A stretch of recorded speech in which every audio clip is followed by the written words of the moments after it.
Estamos começando mais um DCM ao meio-dia, seu giro de notícias no horário do almoço. Hoje é dia 21 de maio de 2020. Obrigado a todo mundo que já está nos acompanhando aqui. A Santana Sandra fez o primeiro comentário. Boa tarde, pessoal daqui de Portugal. Olha só, um boa tarde internacional. Alberto Caeiro, boa tarde a todos. Vanessa Rodrigues, boa tarde, comunidade DCM. Benção, Kiko. Kiko não está conosco, infelizmente, mas temos um time de ponta aqui para conversar com vocês. Vou só ler aqui os chats e dar os avisos também. Sinésio Santos, boa tarde, Kiko e Pedro de Cerquilho, São Paulo. Qualigrade, opa, sou o primeiro. Infelizmente não foi, Qualigrade. Ricardo da Silva mandou pediu a bênção ao Kiko. Nice Souza, boa tarde, amados navegantes, Santa Catarina presente. Bênção do Kiko, seu lindo. Mais comentários aqui, Roberto Antônio, boa tarde. Ione Costa, foi entregue à Câmara Federal pedido de impeachment do Bozo, sim, dos partidos de esquerda. Vamos falar sobre isso com uma participação muito especial. Orlando Júnior, na cabeça de fascista não há sinapses, há só rastilho. Boa tarde, comunidade progressista e vitoriosa do DCM, Kiko Nogueira e Pedro Zambarda. Gustavo Andrade, recebi a notificação na hora certa, que bacana. Kátia Barbosa está com a gente. Oi, pessoal. Douglas Rocha também está conosco aqui, agora com nova denúncia de crime anunciada pelo Mandetta. Nojento queria alterar a bula da cloroquina para enganar o povo. Até onde vai a canalice desse sujeitinho? Márcio Pessoa, do Facebook, mandou boa tarde. Pessoal que estiver no Facebook, por favor, venha para o YouTube, que é importante aumentar a nossa audiência por aqui também. Joaquim Luz Neto, boa tarde, Pedro Kiko e todos da live. Lula, guerreiro do povo brasileiro. Zuza Guiar, bênção, Pedrão. Deus te abençoe, Zuza. Não tem idade para isso, mas tudo bem. Vadilson Fernandes, estamos junto, Pedrão. Bittencourt Carvalho, boa tarde. Indiquem o canal do senador Roberto Requião. Vamos indicar sim e vamos conversar com o senador que já está conosco aqui na sala. O Jorge Ribeiro, o Kiko está lavando pratos hoje ou os banheiros? Eu acho, como é que é? Eu acho que a Conja foi quente nele hoje. Tô vendo aqui mais comentários do pessoal. Diana de Castro Teles, hashtag fora Bolsonaro, hashtag volta PT, hashtag volta Lula. Valéria Free Butterfly, gente, demorei para perceber que tubaína não era uma referência inocente ao refrigerante. O Bolso fez uma piada com intubações de pacientes de Covid-19 submetem na UTI na luta pela vida. Na verdade, é um paralelo bem pior do que esse. Pessoal, só dando aqueles avisos de sempre, a gente precisa sempre avisar no começo de todas as lives, a gente precisa, primeiro, que vocês ajudem na nossa campanha de crowdfunding. Aqui embaixo tem um link específico para vocês ajudarem o jornalismo do DCM, da forma que vocês quiserem, com o valor que vocês quiserem, sem o intermédio do YouTube. Esse valor vai estar financiando o nosso canal por aqui. Fora isso, a gente precisa de 5 membros por live. Membro é como se fosse um assinante de TV a cabo, só que do seu canal do YouTube favorito, e você ganha benefícios com isso. Membros com a categoria básica têm acesso aos emojis customizados que você pode usar no chat agora. Membros na categoria bronze têm acesso a uma live exclusiva semanal, que a Marília vai fazer hoje às 7h30 da noite. E membros na categoria prata têm acesso ao concurso cultural, sem a necessidade de mandar o superchat, através da aba comunidade. Fora esses, a gente tem os membros na categoria ouro, que têm acesso a uma live presencial do DCM. Fora esses, a gente tem os membros na categoria diamante, que têm acesso ao WhatsApp dos jornalistas. Fora isso, nós temos os superchats ativados, tem uma conta bancária que vocês podem fazer uma doação direta também. E se vocês não puderem ajudar financeiramente, a gente entende. Compartilha esse vídeo e dá o seu like no WhatsApp, no Twitter, no Facebook, nas suas redes sociais. E também assina o canal, ativando as notificações. Nós estamos aqui com o nosso editor Joaquim de Carvalho e com o senador Roberto Requião. Tudo bem, Joaquim? Tudo bem? Requião, como é que vocês estão? Tudo bem, gente. Tá ótimo. Boa tarde, né, para o senador, governador, um dos políticos mais experientes do Brasil, o Requião. Boa tarde, Pedro. Boa tarde a toda a comunidade. Eu queria, antes de fazer as perguntas, começar a conversar aqui com o governador, senador Requião, eu gostaria de ler, então, esse texto que explica por que essa gíria, ela significa, o significado dessa gíria, que é tortura. Então, o Bolsonaro, ele quando fez aquela referência e ele riu, e depois ainda perguntou, entendeu? Ele estava falando para iniciados. E diz que o Bolsonaro é um pouco assim, as piadas que ele faz quando conversa com as pessoas, que nem todos compreendem. Mas quem escreveu esse artigo, que é o Cello, ele é um artista, é um redator, que já estudou, já pesquisou sobre esse tema, e então ele escreveu um artigo que o DCM está publicando.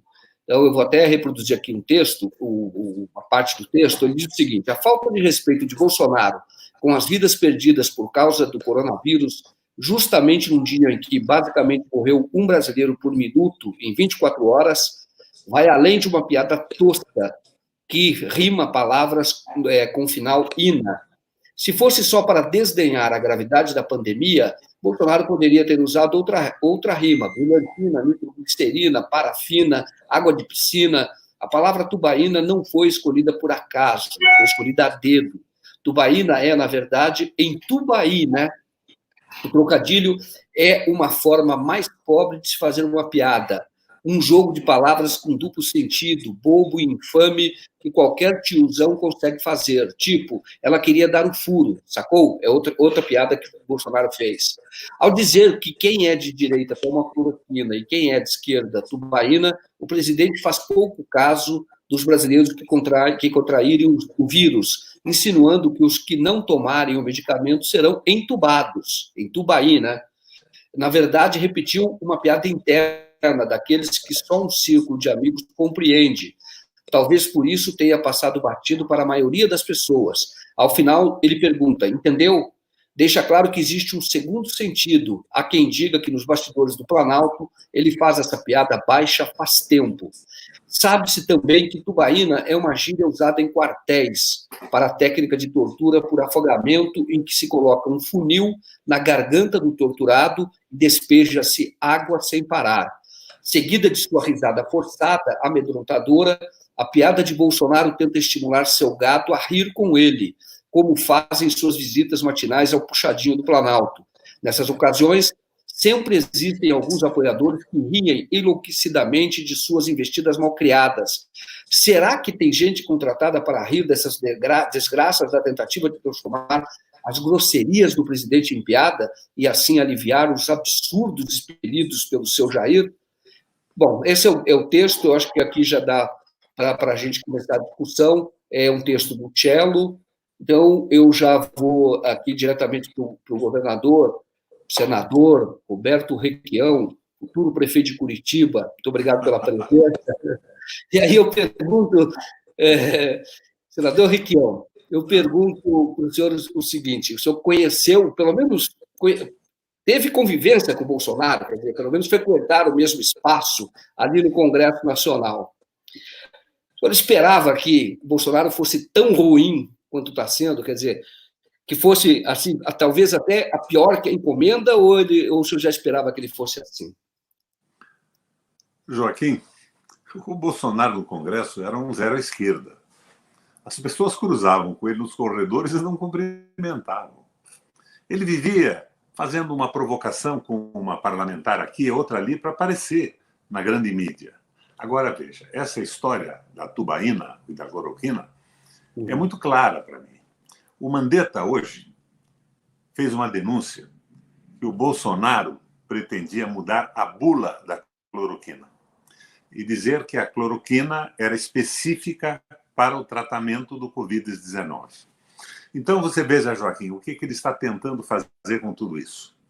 Ele está tentando induzir a população à crença de que a cloroquina é eficaz contra o coronavírus e que quem tomar essa porcaria, e ele fez o Exército produzir 250 milhões de reais de cloroquina, se sentirá seguro para sair à rua. E esse é o objetivo dele. O objetivo desses militares, não é só o Bolsonaro, que estão todos de acordo, para o meu horror, o Augusto Heleno, todos eles estão de acordo com essa boçalidade que está sendo cometida em forma de genocídio contra o povo brasileiro. Eles querem acelerar a contaminação pelo Covid-19 e, com isso, conseguir a imunidade de massa, sem nenhuma preocupação com o fato de que a contaminação acelerada não será possível de ser tratada em função da incapacidade dos hospitais. Falta de leitos, falta de respiradores e tudo mais.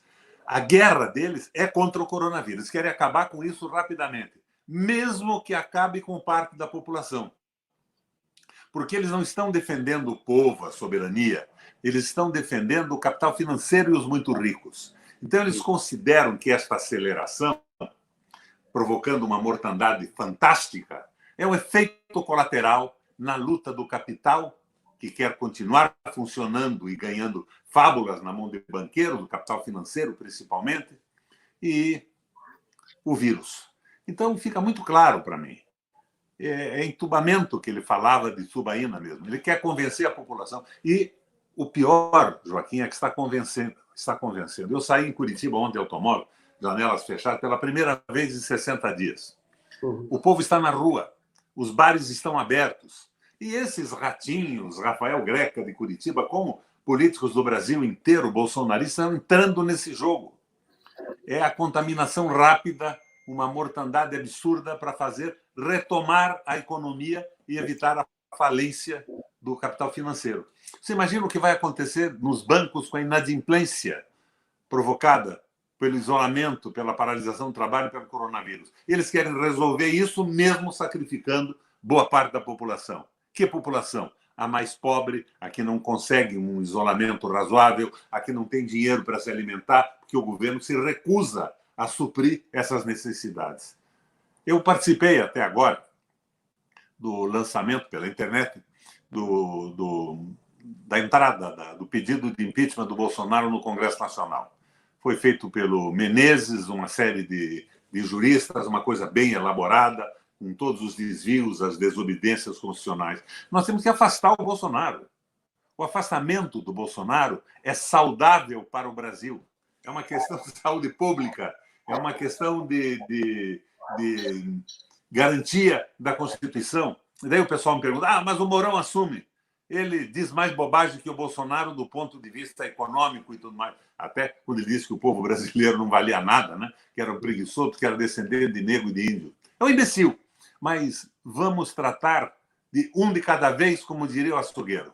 Vamos por partes. Primeiro o Bolsonaro, depois cuidamos do Mourão. Perfeito. Qual é a chance de este pedido ele tramitar na Câmara? Porque já tem lá outros 30 pedidos. Qual a diferença entre esse pedido e os outros pedidos? Qual é a chance de que, desta vez, vá para frente esse pedido de impeachment? Esse é mais elaborado, é mais circunstanciado. Eu acredito que seria, do ponto de vista jurídico, o mais bem feito. Mas vai depender da sensibilização do Congresso Nacional. Né? O que quer o tal do Rodrigo Maia, que é, em alguns momentos, líder da esquerda, daí ele coloca a carteira verde e amarela em votação. Eles não querem o Bolsonaro, eles não gostam do Bolsonaro, porque o Bolsonaro é um nécio, porque o Bolsonaro é um bobo, porque a cultura do Bolsonaro tem a profundidade de um prato raso, mas eles querem a mudança a favor do capital financeiro. Eles estão completamente doidos, eles estão na contramão do mundo. Você veja, eu, quando me refiro ao regime econômico, eu faço uma visão às posições do Papa Francisco. O capital financeiro faliu no mundo. Esse liberalismo não tem funcionado no planeta Terra. Acabou com a União Europeia, a Espanha não consegue governar, a Merkel fica doida. Não deu mais certo. Então, nós temos que ter uma mudança. E, além da visão clássica da análise marxista, que nós conhecemos muito bem, na militância estudantil da nossa infância, nós temos outros fatores que surgiram. A robotização desempregando, as novas tecnologias desempregando muita gente. O que faz, por exemplo, a Alemanha hoje, com o pessoal que trabalha no setor informatizado dos bancos? Reduziu, Joaquim, a carga horária para 30 horas semanais. No New Deal, do Roosevelt, nos Estados Unidos, uma das bases do novo pacto, o New Deal, foi diminuir a carga horária dos trabalhadores, especializá-los, a exemplo do taylorismo fordista nas linhas de montagem, e aumentar o salário para criar consumidores e retomar o crescimento da economia. Esses nécios aqui, esse Mourão, o Guedes, porque é tudo a mesma coisa. Eu não diferencio mais ninguém. Eles são completamente obtusos e ligados ao capital financeiro e recebendo instruções dos prepostos do capital financeiro. Mandaletes como o Guedes e tantos outros que frequentam os noticiários do Globo, falando mal do Bolsonaro, se veste mal, come mal, é um grosso, é um brega, mas elogiando as barbaridades do Guedes. Então, o que nós temos que cuidar agora é da remoção do Bolsonaro, mas da manutenção da crítica clara ao liberalismo econômico que não dá certo no mundo inteiro. Nós temos que ter isso em foco. Daí vem a pergunta que eu tentei responder na minha intervenção anterior. Ah, mas o Mourão é pior. É duro de engolir o Mourão. Eu assisti na televisão e na internet algumas conferências dele. É um pavor. O homem é um pavor. É um sujeito extremamente obtuso. Mas nós estamos no momento de tentar fazer um projeto econômico de retomada. Não é o projeto PT, não é o projeto do Ciro, não é o projeto do PCdoB, é um projeto meio, eficiente, que não seria, Joaquim, o dos meus sonhos. Eu sou de formação muito clara socialista. O primeiro partido socialista do Brasil foi fundado pelo meu bisavô, Partido Operário. Curitiba, Rio Grande do Sul, São Paulo e Rio de Janeiro, que era um sergipano, era um intelectual sergipano, formado em Direito em Pernambuco e completou a sua formação em Córdoba, na Argentina, na Universidade Jesuítica. O meu trisavô era o lugar-tenente do Frei Caneca na Revolução Federalista. Eu venho de uma família que pensa muito na melhoria de vida da população, na soberania brasileira, mas eu acho que tudo o que eu gostaria não pode ser colocado. Nós temos que ter um projeto que seja sustentável no Brasil. Eu cito insistentemente. Vou fazer com você, acho que já fiz com o Pedro em outras oportunidades.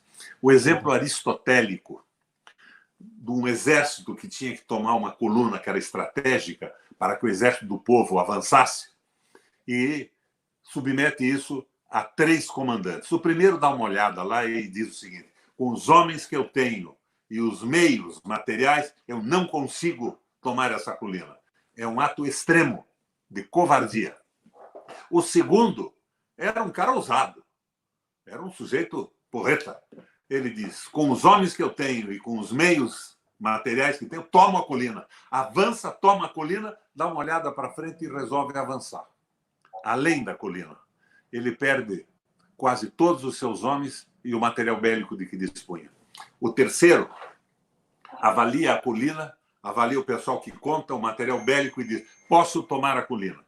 Avança, toma a colina e mantém a posição. Posição estratégica para o avanço da sua retaguarda, o exército que representava os interesses do povo. Então, ele comete um ato meio, um ato eficiente. E é isso que nós precisamos. Nós precisamos de um avanço considerável no projeto econômico, mas garantindo o espaço democrático para que, a moda do velho guerreiro Ramos, o povo possa, no processo democrático de votação, ir encontrando o seu verdadeiro caminho para a economia, para a administração pública, para a organização social. Então, esse ato meio tem que ser um projeto para o Brasil, não é um projeto de um candidato à presidência da República. Daí você me pergunta: não, então você está aqui na conversa de que os candidatos todos são ruins? Não, eu acho que não. Eu acho que, tendo um projeto consensuado, que tenha apoio e a possibilidade de ser mantido na posição da colina tomada, tanto me faz quem seja o candidato a presidente da República. Por que não o Ciro? Por que não o Haddad? Mas um projeto aceito pelo Brasil e de possível sustentação. É isso que me preocupa. Então, eu acho uma perda de tempo. Às vezes a gente está falando muito do Bolsonaro. Ele é um boboca. O Bolsonaro não é nada. Ele é uma distração. Ele é um divertimento. Do italiano divertere, desviar do que importa. Enquanto isso, está lá o Guedes, mandalete do capital financeiro, o Maia e esses operadores da extrema-direita financeira fazendo mudanças terríveis para o trabalhador no Brasil. Então, nós temos que entender isso. Agora, o Bolsonaro tinha que sair agora. É uma vergonha o Bolsonaro ser presidente do Brasil. É uma vergonha. Eu acredito até que depois dessa pandemia, que não vai acabar da noite para o dia, enquanto não tiver uma vacina, uma cura segura, Nós vamos viajar pouco para o exterior, nós brasileiros. Mas nós vamos para o exterior e quando perguntar qual é a sua nacionalidade, em função da língua que falam, nós somos portugueses. Porque ninguém vai encarar o fato de viver e ser natural de um país governado por um bando de idiotas como esse que dirige o país hoje. Falando em idiotas, o Celso Mello vai liberar aquele vídeo ou não vai? Daí nós vamos ver que aquilo não era uma reunião ministerial, era uma reunião do Bataclan. Pelo jeito, vai liberar no senador. Agora, quando o senhor estava falando da posição estratégica, o período lembra um pouco o que aconteceu na época da ditadura, né? Que houve, na verdade, uma união de forças para derrotar a ditadura. Foi derrotada a ditadura e é inegável que houve avanços. A Constituição de 88 é uma consequência de todo esse movimento. A própria construção de partidos de esquerda muito importantes, o PT é um partido muito importante, que chegou a governar o Brasil muito rapidamente, é uma consequência dessa unidade, dessa luta. O senhor vê esse paralelo hoje e de fazer uma união parecida com o que foi, isso quando havia o bipartidarismo, que era o MDB na época, o senhor está até hoje no MDB, né? Mas tinha o bipartidarismo, mas havia uma... Naquela época tinha o bipartidarismo, mas havia uma unidade, tinha um inimigo muito claro, e todos queriam ali uma palavra que unia a todos, que era a eleições diretas e depois a constituinte. O senhor acredita que existe esse paralelo? E qual seria hoje o mote que uniria a todos, o Brasil civilizado, para tomar essa combina, como o senhor falou? Joaquim, o que é uma frente? O que caracteriza uma frente? A frente se caracteriza por se opor a alguma coisa. Nós nos opunhamos à ditadura. E isso era o fator básico da unidade. Um partido político, não. Um partido político já representa um projeto de administração pública, de governo, de organização eleitoral e de economia. Nós nunca conseguimos construir partidos políticos de verdade. Progressivamente, nós fomos sendo dominados pelo capital financeiro. Os bancos vão mandando. Então, eu acho que uma frente hoje consciente tinha que ser contra o autoritarismo, essas infrações dos princípios constitucionais, mas, fundamentalmente, tinha que ter a consciência de que o país não pode se submeter ao capital financeiro. Banco Central independente, jamais. Isso me assusta. Porque eu vejo que alguns dos nossos candidatos falam mal do Bolsonaro, de como ele se veste, das asneiras que ele diz, da terra plana, e é bom que isso se democratize no entendimento da população. Mas eles não falam no domínio do capital financeiro no Brasil. Até o Papa fala. O Papa Francisco é o meu líder nessa discussão.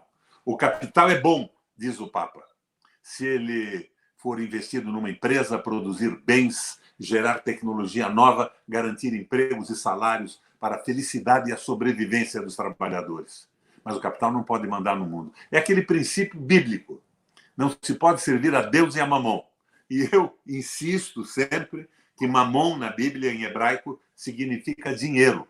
Não é nem outro Deus, nem outro diabo. Não se pode servir a Deus e ao dinheiro, não se pode servir ao dinheiro e ao povo. E esse pessoal está subordinado aos interesses do capital financeiro, que passou a ser conhecido como globalização, a democratização do mundo. E daí nós caímos em outras esparrelas, Joaquim. Não sei se estou saindo um pouco do eixo que você propôs. Nós estamos reclamando agora que precisamos ter uma Polícia Federal independente. É bacana isso, né, Joaquim? Polícia Federal independente. Mas a Polícia Federal, se pode ver nas notícias de grandes órgãos de imprensa e denúncias de pessoas extremamente autorizadas, os policiais federais, os delegados, recebem dinheiro do FBI e da CIA. Então, independente do Brasil, independente do presidente, mas dependente dos interesses logísticos norte-americanos. E a CIA, que é a agência bandida dos Estados Unidos. Agora, indo para uma visão mais geral desse processo. Eu li outro dia a carta do Jimmy Carter para o Donald Trump. Você deve ter lido também. Então, ele diz o seguinte: o Trump, com muita razão, está com medo de que a China ultrapasse a prevalência americana no domínio econômico do mundo. Os Estados Unidos era o xerife, né? Era o desempatador de tudo, o implementador da justiça no planeta. Então ele diz o seguinte: acontece, diz o Jimmy Carter, que os Estados Unidos, nos últimos anos, nas últimas décadas, investiu 300 trilhões de dólares nas suas forças armadas. Para quê? Para conseguir controlar toda a geração de energia hidráulica, petróleo, acesso a minério de todos os países. Derrubou governos que se opunham à sua hegemonia. Agora, continuou Jimmy Carter, o que fez a China? Num primeiro momento, a China foi usada pelo capital financeiro americano para fugir de alguns avanços trabalhistas que se chamavam salários e garantias do trabalhador nos Estados Unidos, e foi para a China, que não tinha defesa do trabalhador de forma alguma. Foi para a China, investiu, mas a China foi se valendo disso, foi incorporando tecnologia, foi se desenvolvendo e cresceu nos últimos anos, nas últimas décadas, sem um conflito militar. Não se preocupou em tomar petróleo de país algum, de se envolver em guerra. Investiu no quê, Joaquim? Investiu em tecnologia, em robotização, em trem-bala, construindo novas cidades e, mais recentemente, a Rota das Sedas. Então, diz o Jimmy Carter, tem razão o Trump. A China vai nos ultrapassar. Agora, como ficamos nós, brasileiros, nesse processo? Quero repetir uma exposição que já fiz algumas vezes na internet e em blogs. Eu, senador, convidei, junto com outros companheiros, o general Vilas Boas para ir à nossa Comissão de Constituição e Justiça. Tive uma surpresa doce, maravilhosa. O general, simpático, abre a sua exposição e logo vai dizendo o seguinte: o Brasil está atrasado porque, em determinado momento, aderiu à Guerra Fria entre o comunismo e o modo de vida norte-americano. Nós nos atrelamos a isso e perdemos tempo. E ele ainda explica, se bem me lembro. Nos anos 80, o Brasil produzia industrialmente mais do que a China, Coreia do Sul, Malásia e Tailândia, que eram os tigres asiáticos. Hoje, nós não produzimos nem 10% do que eles produzem industrialmente. Então, ele atribuía a adesão à Guerra Fria. Mas ele continuava expondo.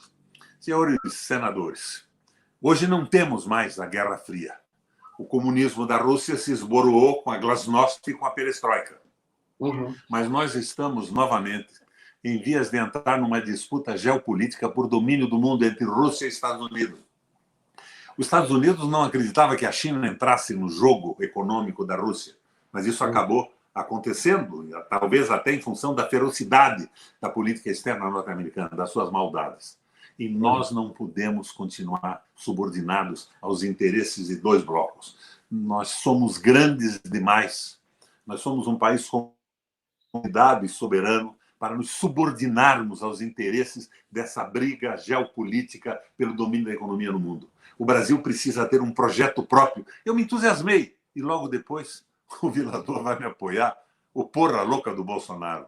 É duro. Nós não temos mais no Exército Brasileiro um general como Geisel, que era um fascistoide, mas era nacionalista. Ele apoiou empresas públicas, Vale do Rio Doce, Petrobras e tudo. Não tem mais isso, são subordinados, são mandaletes do Exército americano. Tem no Comando Sul dos Estados Unidos, o subcomandante é um general brasileiro. Porra, Joaquim, que loucura é essa? Em que país nós estamos vivendo? Então, temos que nos lembrar do que o Getúlio Vargas fez na última guerra. Ele jogou com os interesses em conflito e conseguiu viabilizar um salto de industrialização do Brasil que foi indiscutivelmente apoiado pelo governo militar. Governo que eu combati como militante estudantil de todas as formas que pude e imaginei. Mas havia um sentimento nacional no Exército. Hoje, o que é o Exército Brasileiro? Esses oficiais generais da reserva ou não que estão com o Bolsonaro, é uma corporação procurando vantagens pessoais. De repente, eu descubro pelo Twitter que o general Vilas Boas já empregou a filha dele como auxiliar da Damares, aquele ministério da Goiabeira. E essas coisas vão se acumulando, vantagens e mais vantagens, como um sindicatozinho brigando pelo seu salário e pela melhoria de condições de trabalho. Não temos mais exército defendendo a soberania do Brasil. E se anunciam aí, cooptados como um sindicato, uma corporação maldita, a agredir a população se revoltar contra as humilhações que vem sofrendo nos direitos do trabalho, redução do salário, aumento de carga horária. Corporativismo, Joaquim de Carvalho, é a forma de manifestação coletiva do individualismo, do desamor e do egoísmo. E esses caras não passam disso para o nosso horror e decepção. E, senador, como é que nós vamos sair dessa armadilha? Isso é outra coisa. Primeiro, vamos pensar no projeto. Um projeto que exclua o domínio absoluto do capital financeiro, que é a tal da globalização, o que o governo do Lula até conseguiu quando combateu a ALCA. Lembramos bem disso, né? Nós temos que ter um projeto meio, um projeto eficiente, que não seja o projeto que não seja sustentável, que nós temos uma economia complexa que não pode ser desmontada de uma hora para outra. Daí vai a visão do Guerreiro Ramos. Com o projeto na mão, nós teremos no pós-Covid, no pós-pandemia, uma situação terrível no Brasil, porque a nossa economia já estava sendo destruída, a economia nacional, a garantia de salário, a sobrevivência dos trabalhadores com o seu próprio trabalho, pelo Guedes, pelo porra louca do Paulo Guedes, com aquele liberalismo completamente irracional, aquela idiotia.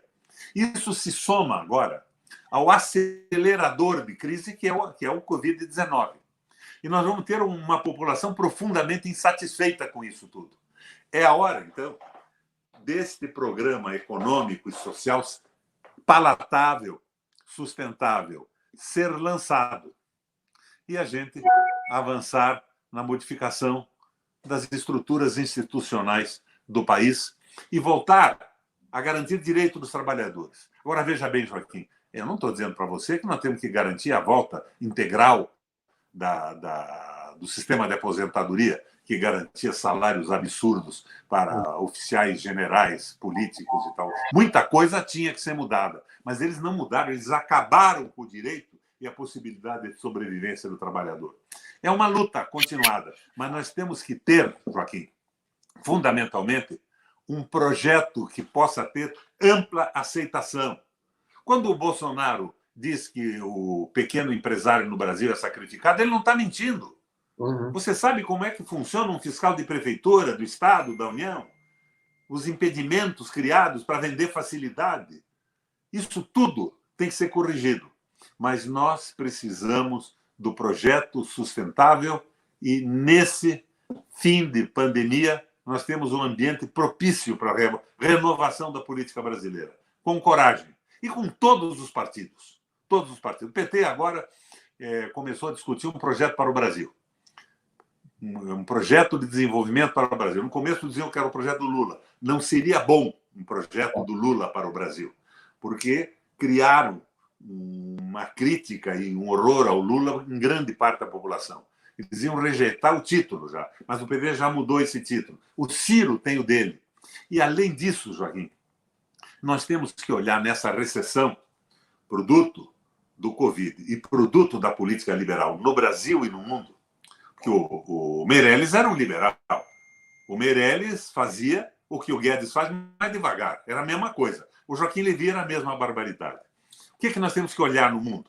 O mundo já viveu recessões pesadas. A Alemanha, nos anos 30. Como é que se resolveu? Horace Greeley e Alan Shash, conduzindo a economia. Criou uma moeda não moeda. Baixou da noite para o dia o ganho financeiro em cima da rolagem da dívida alemã. E os milionários disseram o seguinte: o nosso marco não é conversível em outra moeda. Se baixa a rentabilidade dela, nosso dinheiro vai virar pó. O Schacht disse: não. Estamos construindo um pool de grandes empresas para refazer a infraestrutura alemã. E se vocês investirem nessas empresas, o Estado alemão cria uma moeda não moeda, chama-se MEFO, porque era mais composta por o setor metal mecânico alemão. E vocês terão uma garantia de 4 ou 4,5% ao ano de lucratividade. O pessoal teve que investir. E esse capital vadio, que vivia da sua própria rolagem, da sua multiplicação, foi obrigado a investir na construção da infraestrutura alemã. Em 6 meses acabou o desemprego e rapidamente acabou a inflação. E essa emissão de um título, a moeda, não causou inflação nenhuma. E o pessoal acabou ficando satisfeito. Nos Estados Unidos, a mesma coisa. O Roosevelt diminuiu a carga horária, aumentou o salário por lei e fez investimentos públicos brutais em infraestrutura. Portos, usinas hidrelétricas, hospitais e escolas também, estradas, canais. O Estado investindo no momento em que o capital não investe. Porque na recessão, o capitalista não vai investir. Ele vai produzir bens e serviços, não vai ter comprador. Então, a partida tem que ser dada pelo Estado. Se não me engano, o presidente da China ofereceu ao Brasil 100 milhões ou 100 bilhões de dólares de investimento. Mas esse governo nunca vai tomar isso, porque ele nunca vai valorizar o investimento a partir de empresas públicas. E os chineses não vão dar dinheiro para as multinacionais americanas enfrentarem a crise no Brasil. Nós tínhamos que dar uma olhada no que aconteceu na Rússia, na Revolução Comunista. O que deu errado, as barbaridades que cometeram, o que deu certo. Você não pode esquecer que hoje a União Soviética detém uma tecnologia militar fantástica, que a coloca em igualdade, ou talvez até dizem alguns, superioridade ao poder bélico norte-americano. Você tem que ver o que aconteceu na Alemanha com a nova política, o que aconteceu nos Estados Unidos com o New Deal. E, em cima dessas experiências, vamos formatar uma proposta inicial de retomada do desenvolvimento do Brasil. Eu só acho que 2 coisas são fundamentais. Independência do Banco Central, não. Isso é crime contra a soberania nacional. É fundamental que isso não exista. E temos que formatar isso, levar para a população e tentar uma grande unidade nacional. Seria uma frente política mais do que um partido. Mas e os partidos? Os partidos, durante esse processo, devem começar a se preparar, a estudar, a se dedicar a elaborar teses e proporcionar projetos para crescimento da economia, para organização política e tudo mais. Porque sem partido também nós não vamos fazer nada. Claro. Eu lembro sempre da revolta estudantil na França, em 64. Eu andei por lá.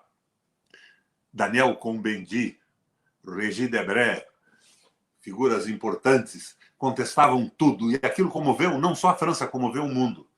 Mas como não tinha um partido e um projeto por trás, depois de todo aquele barulho e aquela mobilização, derrubaram o ministro da Educação e tudo continuou exatamente a mesma coisa. Então, é essa a visão que eu tenho. Nós temos que continuar pensando, elaborando, derrubar essa gente e trazer para o Brasil a consciência da sua importância na construção de um verdadeiro projeto civilizatório. Perfeito. Pedro Zambarda, nós temos aqui a manifestação dos nossos queridos leitores, nosso querido público. Temos manifestações deles, sim, Joaquim. Vocês estão me ouvindo bem? Estou te ouvindo bem. Temos membros. Aqui muito bom também, Pedro. Você está um pouco mais pálido que o Joaquim só, mas tá bom. Não, tranquilo, é a luz aqui. Deixa eu ver aqui, a gente tem um superchat da nossa Cristiane, Costa, mandou uma contribuição aqui para o DCM. Gente, vou reforçar o pedido para vocês. Mandem superchats, mandem colaborações. A gente tem um crowdfunding aberto para vocês fazerem doações em qualquer valor. Está aqui embaixo na descrição desse vídeo. Deixa eu ver aqui, o Aécio Vinícius Amorim Farias, Pedro Zambarda, vamos marcar likes, é isso aí. Bittencourt Carvalho, que memória e cultura possui Roberto Requião. Papagaio da Lua, viva o DCM, parabéns a todos. Mari Segatti mandou beijos pra gente. Temos aqui mais participações do pessoal. B Textual, Pedro, gente boa, obrigado, gente. Verônica Cisne mandou pra gente. Requião, por favor, deixa esse nojento do Ciro de fora. Com ele, nada pode prosperar. O pessoal tá bravo aqui com o Ciro Gomes, porque o Ciro Gomes agora encasquetou chamar a gente de milícia, senador. Não é o meu caso. Não é o meu caso em relação eu sei disso. Eu acho que ele tem cometido erros brutais, mas ele tem teses interessantes. Na formatação desse projeto econômico do Brasil, tem que ser levado em consideração muitas posições do Ciro, outras não. Mas tinha que ser um projeto amplo. E não acho que vale a pena a demonização do Ciro Gomes, embora eu não concorde com as manifestações dele, a diabolização do PT, essa bobajada toda que eu, a meu ver, acho que ele comete diariamente. Mas é um belo quadro da política brasileira. Eu fui eleitor do Ciro na campanha e fui eleitor do Haddad no segundo turno. Mas, para mostrar a minha imparcialidade, eu acho que o PT é o partido mais importante do Brasil hoje. O PT sente o que o trabalhador sente, se coloca na posição dos trabalhadores, tem sensibilidade, tem problemas também, mas ele é uma base importantíssima para construir uma unidade nacional junto com os outros partidos todos. E acho que o Ciro foi muito importante também. Agora, por que eu me irritei com o PT na campanha? Porque o meu amigo, decente, correto, longe de ser pilantra e canalha, mas tinha uma visão liberal da economia, o Fernando Haddad. Ele vai ao Tribunal Superior Eleitoral e muda a proposta de governo do partido, introduzindo o Banco Central independente. Daí, não mesmo. Claro, o Banco Central ele hoje é um comitê de bancos privados e hoje já tem alguns privilégios e querem dar mais privilégios. Eles, inclusive, estão querendo blindar todos os dirigentes do Banco Central de qualquer sacanagem que eles fizerem agora, inclusive no combate a essa pandemia. É um escândalo, realmente. O Banco Central... A blindagem que eu recomendaria para eles é a cadeia. Ficar blindado lá. Mas é isso mesmo. O Banco Independente, ou o Banco Central Independente, isso é importante, isso só é bom para aqueles os donos do dinheiro, aqueles que ganham muito em cima da riqueza do Brasil. Você sabe que o Lindbergh propôs uma mudança na estrutura do Banco Central. A finalidade principal do Banco Central brasileiro é cuidar da moeda, né? Mas o norte-americano tem como finalidade principal cuidar da moeda e do nível de emprego da população. O Lindbergh propôs isso e nós não conseguimos aprovar no Senado brasileiro e muito menos no Congresso Nacional. Os bancos compram os canalhas que se elegem financiados por eles e por empreiteiras que dependem dele. É toda uma estrutura do capital financeiro se sobrepondo aos interesses da população.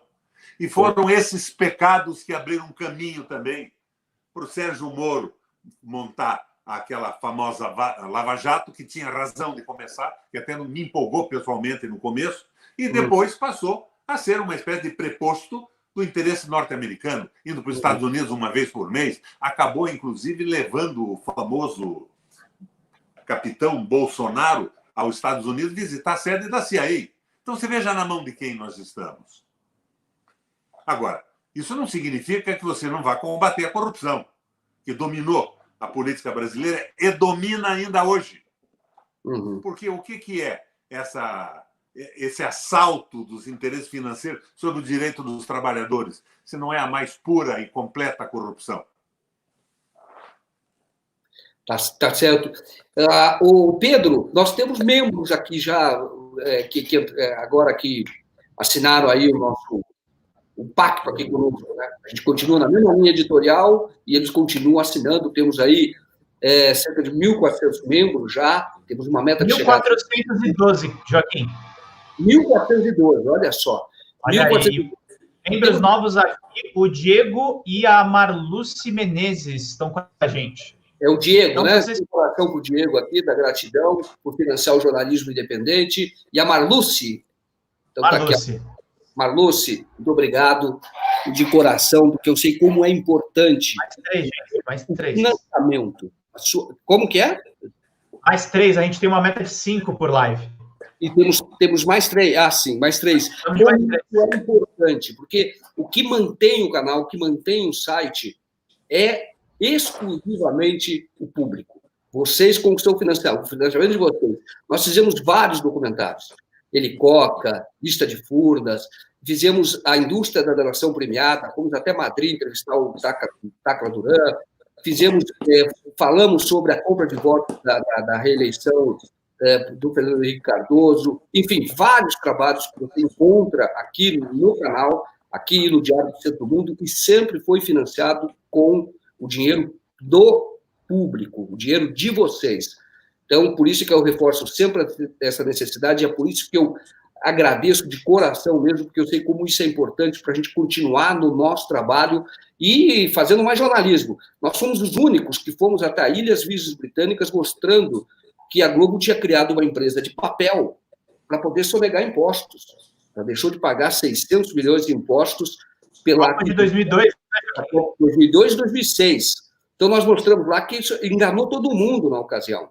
E aí nós mostramos, essa empresa nunca existiu, mas eles fizeram isso para poder sonegar impostos do Brasil. E todo esse trabalho foi financiado pelo público. Isso é muito importante, é assim que nós vamos continuar, isso é que garante a nossa independência. E para isso nós contamos com vocês.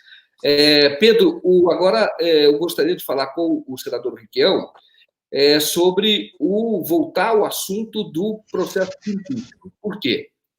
Porque tem um setor da classe política que acha o seguinte, que não é hora de promover o impeachment do Bolsonaro, porque se eventualmente isso não passa, começa a tramitar lá e não passa, o Bolsonaro ganha ainda mais força. E o Bolsonaro já indicou que quer, enfim, ele já está com o centrão, ele está construindo uma base que é ali de pelo menos 172 deputados, que isso impede que qualquer denúncia avance lá, seja criminal ou seja por crime de responsabilidade, se o Aras apresentar ou se for do processo de impeachment. Senador, o senhor acha que o Centrão vai garantir a impunidade, de fato, do Jair Bolsonaro, e teremos aí o Jair Bolsonaro pelo menos até o dia 1º de janeiro de 2023? Nas circunstâncias atuais, quem define como vota o Congresso é o capital financeiro. Eles financiaram essas campanhas dessa gente toda, eles mandam nessa gente e eles vão influir muito mais do que a própria liberação de emendas, que ainda tem alguma transparência e expõe alguns parlamentares. Agora, eu queria fazer alguma consideração sobre essa necessidade que vocês colocam de serem apoiados por doações de pessoas físicas. Isso é fundamental. A imprensa tem que ter esse tipo de apoio. Isso me toca profundamente, porque eu fiz política também. Eu fui empresário, tive uma banca de advocacia boa, mas eu mergulhei na política com uma imaginação positiva de que eu podia ajudar na mudança da minha cidade, do meu estado, do meu país e do mundo, que eu podia colaborar, seguindo até uma tradição familiar. Como eu disse a você, eu venho de uma família com participação política no Brasil bem interessante e sempre popular, sempre em favor da população, da soberania e das mudanças que nos transformam num país de verdade. Eu nunca dei bola para como eu viveria depois desse processo de salário. Não, com o prefeito de Curitiba, acabei com a aposentadoria de prefeito e de secretários. Na Assembleia Legislativa, tomei a iniciativa de acabar com a aposentadoria dos parlamentares, eu achava que aquilo era demais. Depois eu fui governador 3 vezes, prefeito da capital e deputado estadual. Eu perdi a última eleição, mas eu tinha sido governador e no Brasil os governadores recebiam uma verba de representação por terem sido governadores. Porque você, no governo do Estado, você não pode fazer mais nada, né? Pelo menos não deve fazer mais nada do ponto de vista da tua economia. Você tem que se dedicar de forma absoluta ao interesse popular. E foi o que eu fiz. O Supremo Tribunal Federal derrubou essa verba de representação.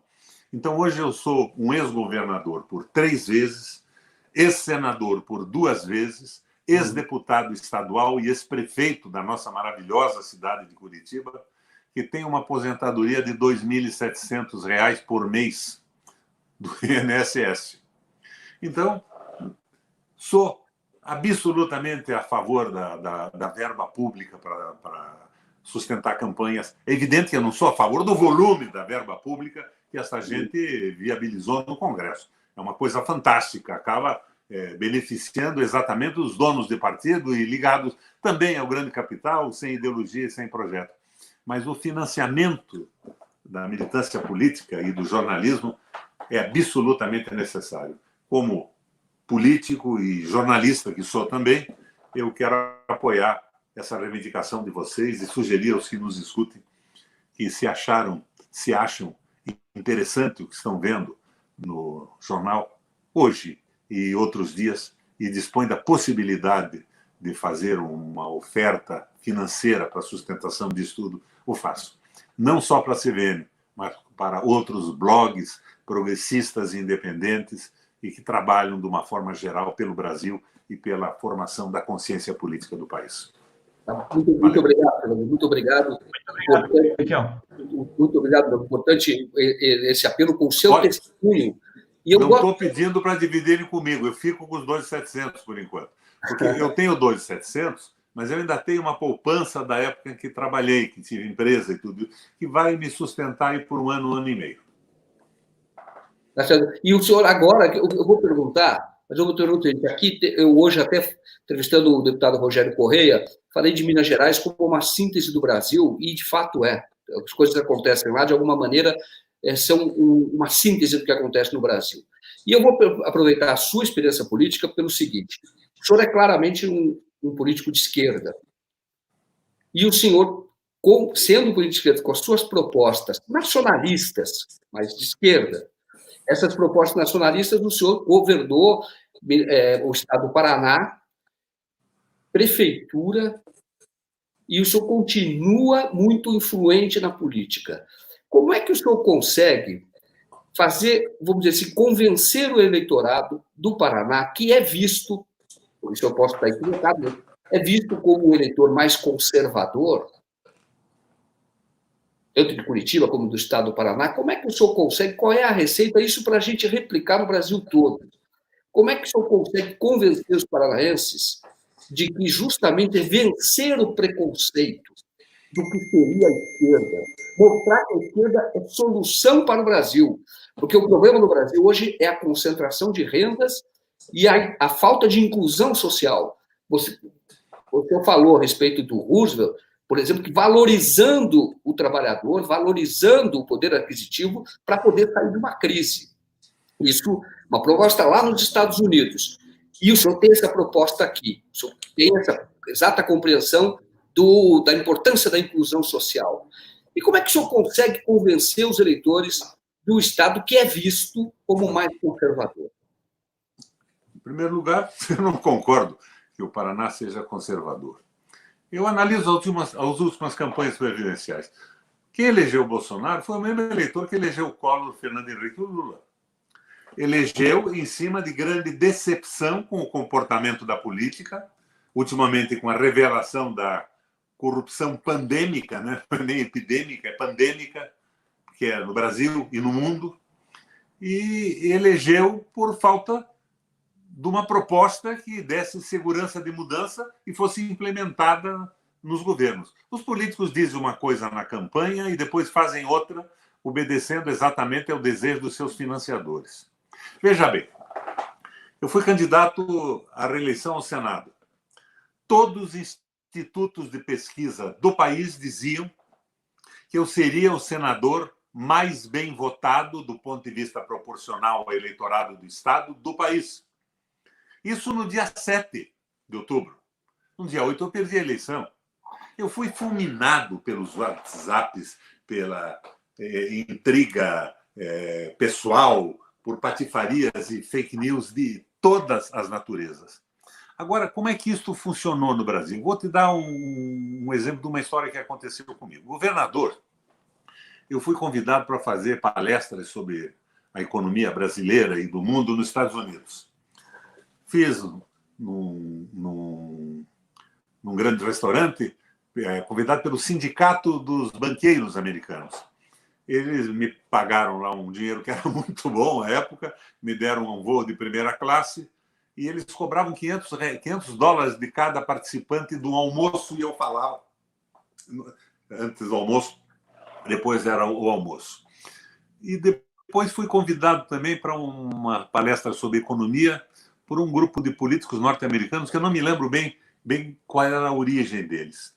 Quando eu expus o que eu pensava do mundo, do surgimento da social-democracia com medo do comunismo russo, do fim do comunismo russo com a glasnost e a perestroika e o avanço do capital financeiro contra todos os direitos conquistados pelos trabalhadores, pelas minorias, pelas mulheres, com medo do comunismo.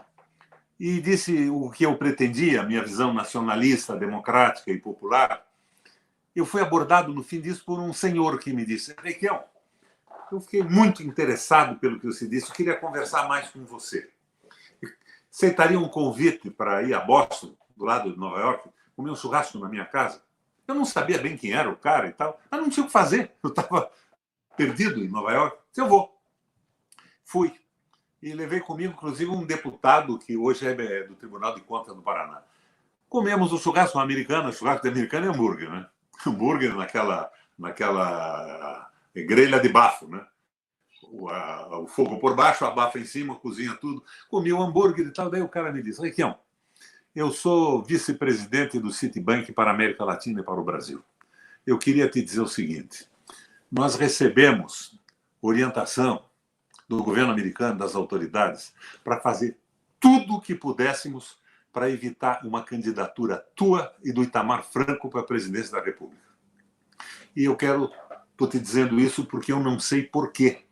Porque a forma como você colocou a sua visão do mundo, as modificações necessárias, é praticamente o que eu pensaria se tivesse que me expressar sobre isso. Então, esta guerra, ela vem de muito tempo e foi potencializada pelo WhatsApp. Essa comunicação que dizia o diabo de você, e você não sabia, porque você não era o alvo, você não recebia o troço, ela ia diretamente para o telefone de uma determinada pessoa que tinha sido cadastrada com determinadas ideias. Então, é um problema seríssimo. Agora, como eu consegui ganhar a eleição? Eu consegui ganhar as eleições de prefeitura, de deputado estadual que eu fui, de governador 3 vezes, senador 2 vezes, basicamente com esse discurso que eu coloquei para vocês. Agora, acrescentar a isso, Requião é ladrão, tem uma aposentadoria de 500 mil reais por mês, é bandido, bate na mulher em casa. Embora aqui em casa ninguém bate em ninguém, mas quem sofre mais sou eu. Então, basicamente, é esse o problema. Comunicação. Comunicação. Você vê, vocês estão comemorando aí 1.400 companheiros nos acompanhando. A Globo bota um noticiário no ar me chamando de ladrão e aposentado e fala com 100 milhões de pessoas. É um jogo duro. Nós temos que trabalhar na formação da consciência política. Por isso, quando me pergunto, fazer o que nesse momento? Joaquim de Carvalho e Pedro Zambarda, fazer o que vocês estão fazendo. Abrir espaço para discussão e formação política de quadros. Nós temos que formar, naquela visão gramsciana, nós temos os militantes, os quadros médios e os intelectuais orgânicos. Nós temos que formar quadros médios para, no momento em que vier a consciência absoluta da insatisfação com o liberalismo e os estragos do Covid-19, haver um caminho, um sentido para a população pensar se encaminhar e, no processo eleitoral, eleger gente mais qualificada do que essa merda que hoje é grande parte do Congresso Nacional. Perfeito. Agora, se pergunta como é que eu ganhei. Ganhei 3 eleições para o governo do Estado. Agora, de repente, não mais que de repente, o meu PMDB do Paraná, que era o PMDB a favor das classes populares, desligados da decisão do grande capital, a favor das mudanças da democracia, me abandonou. Os deputados preferiram o tal do Beto Richa, porque o Beto Richa oferecia a eles a oportunidade da velha política, que os beneficiava pessoalmente com emendas, comissões de empresa, licitações fraudadas, e eu fiquei sozinho, mesmo depois de ter comandado esse partido por 3 mandatos no governo do Estado. Então, o problema é esse. Quem tem que ter consciência é a população. Participei hoje do lançamento daquele impeachment virtualmente. Aquilo é didático, é pedagógico. Se me pergunta, vai funcionar ou não? Não sei se vai funcionar ou não. Depende das circunstâncias que vão surgindo com o coronavírus, com as mortes, com a falência de empresas. Mas é importante, simbolicamente, que você assuma uma posição e a manifeste publicamente. Perfeito. Não ser oportunista e não mudar conforme o vento, né? Isso é que eu vejo na sua trajetória, eu vejo isso. Coerência. Isso é importante porque o homem, quando tem a sua ideia e quando o tempo dessa ideia chega, se torna invencível. Eu falo homem, a mulher, enfim, o indivíduo. Quando ele tem a ideia é do seu tempo, ele se torna invencível. Às vezes, eu tenho uma ideia que naquele momento os ventos estão soprando em outra direção. Existem aqueles que mudam a ideia e vão na direção do vento, outros que não, permanecem firmes porque sabe que aquele evento é episódico, que lá na frente a verdade ela acaba se restabelecendo. Joaquim, deixa eu provocar um pouco? Pode, claro. A coerência é conservadora. O sujeito que é coerente é um conservador. Você tem sempre que abrir espaço para aprender novas coisas com a ciência, com a evolução da filosofia, da sociologia. A gente tem que evoluir nesse processo. Eu não sou o Requião disposto a qualquer tipo de luta dos 18, 19 anos de idade. Mas eu fui estudar o que acontecia no mundo. Eu fui estudar o crescimento da China. O que acontece na China? É o capitalismo tomando conta?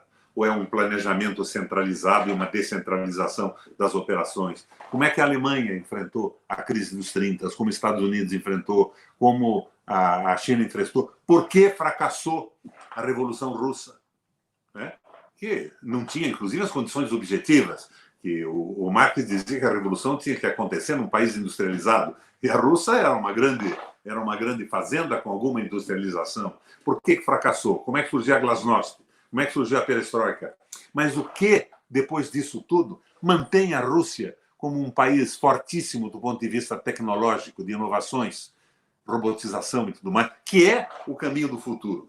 Nós temos que pensar nisso também. As relações de trabalho estão mudando no mundo. Então, a CLT não pode ser aquela velha CLT. Ela tem que continuar defendendo o trabalhador, mas ela tem que botar na cabeça que a robotização vai surgir, vai desempregar. Então, nós temos que resolver isso. São políticas sociais que têm que ser mantidas e criadas. É o nosso Suplicy lá com a renda mínima, não é? A Alemanha hoje baixando o horário de trabalho dos bancários que trabalham com a informatização. Nós temos que estar pronto para raciocinar no futuro. Mas a linha é a mesma. É isso. Você entra na política para mudar o mundo a favor das pessoas. Então, você diz, Requião, você é tipicamente esquerda. Sim, sou. Se esquerda é amor, é solidariedade, é empatia com o trabalhador, eu sou e sempre serei de esquerda. Mas eu não estou compartimentado dentro de um projeto de um partideco político que não consegue, com muita clareza, enxergar o futuro. Perfeito. Mas respeito todos eles e acho maravilhoso que existam.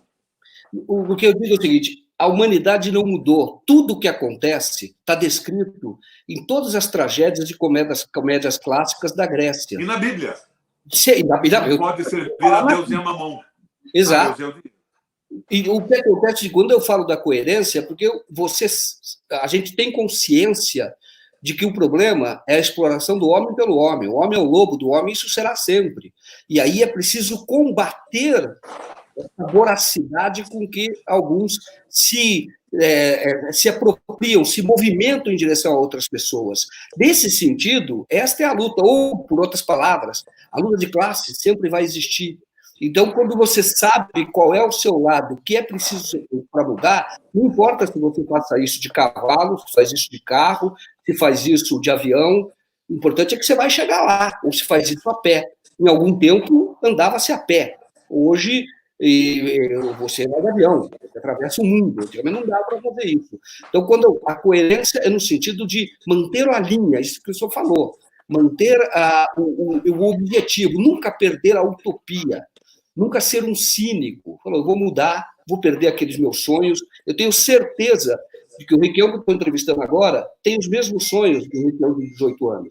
É muito mais experiente, conhece mais coisas, mas sonha com o mesmo mundo que o seu trisavô sonhava, o seu bisavô sonhava. Isso é que eu acho importante, não perder essa capacidade de transformar. Eu sou um agente de transformação, ainda que possa a transformação não chegar na minha geração, mas eu não vou desistir desse sonho. É desse sentido que eu falei, só para aceitando a sua provocação, que é correta, não tem problema. Acho que quanto mais provocação, melhor no debate. Mas é nesse sentido que eu falo, manter a base, nunca perder esse alicerce. Manter o rumo. Exato. Os objetivos. Exatamente. Pedro, temos mais algum comentário, Pedro? Temos sim comentários e interações aqui dos nossos queridos leitores. Tem membro novo aqui no canal, a Edna Brandão. Olha aí, Joaquim.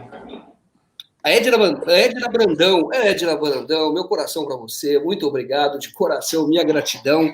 Estamos chegando lá, vamos nos aproximando mais de 10 minutos, é o nosso ponto. Até uma dica para o pessoal aqui, se você já for membro do canal, recomenda para mais pessoas, recomenda para o seu tio, para sua tia, para quem puder colaborar com o DCM, a gente agradece muito a colaboração de vocês. Tem superchat aqui também nosso, o Adriano Carvalho mandou aqui, o BC, a boca de fumo do sistema financeiro, citando aqui o Gessé Souza. Concorda com essa, Requião? Diga. O Banco Central é a boca de fumo do sistema financeiro. Sem dúvida. Assim como a reunião do Ministério é uma réplica atualizada do Bataclan. Mas vamos ver isso quando o Celso liberar a reunião. Agora, vocês me puxam um assunto aí para o meu amigo Sérgio Moro. Não digo ironicamente, viu? Nós trabalhamos juntos no Paraná. Eu, quando governador, trabalhei em uma conexão firme com o Sérgio Moro no combate à corrupção e tudo mais. Aquele famoso caso do Banestado foi uma denúncia nossa, do governo. Nós descobrimos aquilo e levamos aquilo, acabou na mão do Sérgio Moro também. Agora, o Sérgio quer investigar o Bolsonaro. Parece que ele não foi, por 1 ano e 6 meses, ministro do Bolsonaro. Ele quer investigar o Bolsonaro, mas ele não investigou. Aconteceu antes, mas ele foi, posteriormente, o ministro da Justiça, a morte da Marielle. Os contrabandistas de armas que moravam no mesmo condomínio que o Bolsonaro. O enriquecimento do Flávio com venda de chocolate. O Queiroz, que não apareceu. Eu acredito que o Sérgio Moro me empolgou no começo. Eu fui um fã da Lava Jato. Ela pegou, inclusive, uns picaretas aqui do Paraná que compravam tudo, eram corruptos de A a Z. Mas depois, ele começou a ir para os Estados Unidos uma vez por mês. A esposa dele, a dona Rosângela, dizia que o Moro e o Bolsonaro eram a mesma cara, eram a mesma pessoa. Ele quer investigar, porque ele não conta o que ele sabe, o que ele participou no 1 ano e 6 meses. Não é? Agora, a impressão que eu tenho é que ele está pedindo, a maneira dele, desculpa, um pedido de absolvição. Você concorda com isso, Pedro? Eu concordo. Mas a absolvição sobre o Código Canônico. O Código Canônico diz o seguinte: ninguém pode ser condenado por toda a eternidade. Primeiro, segundo o Código Canônico, a confissão. Primeiro, aliás, o arrependimento. Em segundo lugar, a confissão. Depois, a penitência e só então o perdão. Agora, dizer que ele quer investigar 1 ano e 6 meses junto com o Bolsonaro, visitando a CIA com o Bolsonaro nos Estados Unidos. Ora, não é possível. Vai lamber sabão, como diria minha avó. Que coisa mais ridícula. Nós tivemos aí uma redenção no Roda Viva daquele menino Felipe, não sei das quantas. Eu achei bacana aquilo. Todo mundo pode mudar de opinião. Mas o que eu coloco é se é verdadeiro ou não. Se ele não está produzindo uma réplica fora do parlamento da Tabata Amaral, para amanhã depois apoiar uma proposta de Banco Central independente, dizendo que é lógica, é a opinião dele, mas formando essa caricatura simpática do sujeito que é capaz de eliminar a sua própria coerência anterior, mudando para melhor a maneira de pensar o mundo. Não sei se é. Se não é, é bacana. Se é mais uma Tabata. Que ótimo. Excelente entrevista, Roberto Requião, senador, governador, prefeito. Mas vamos encerrar agora. Temos que encerrar, né, Pedro Zambada? Mais algum recado final? Temos que almoçar, Joaquim. Tem aqui membros novos aqui. O Luiz Calvo está com a gente, olha aí. O Luiz Calvo está atendendo o apelo do Requião. Aí, olha, muito obrigado. Temos recebendo a grana do almoço, pelo menos, né? Sem dúvida. Trabalhamos para isso. A Renilda Dias mandou aqui 3 monstros do jornalismo, política e comunicação. Adoro. Requião, a gente quer te chamar mais vezes, tá? Vamos marcando aqui. E tem a Lea Oxenberg mandou aqui sugestão, debate Haddad, Requião e Ciro no DCM ao meio-dia. Olha aí, Joaquim. Eu espero que o Haddad tenha reformulado essa visão. Mas veja, o Haddad estava no INSPER. Quem é o presidente do INSPER? Jorge Paulo Quem Leão. escreveu a Ponte para o Futuro por Temer? Marcos Lisboa, presidente do INSPER. Quem é o dono do INSPER? É o Haddad. Só que não é o Fernando Haddad, né? É o Carlos Haddad, um cara que mora em Portugal, milionário no Brasil. Então, eles são liberais. Agora, Eu não vou dizer que isso é uma canalice, você acreditar em alguma coisa, não é?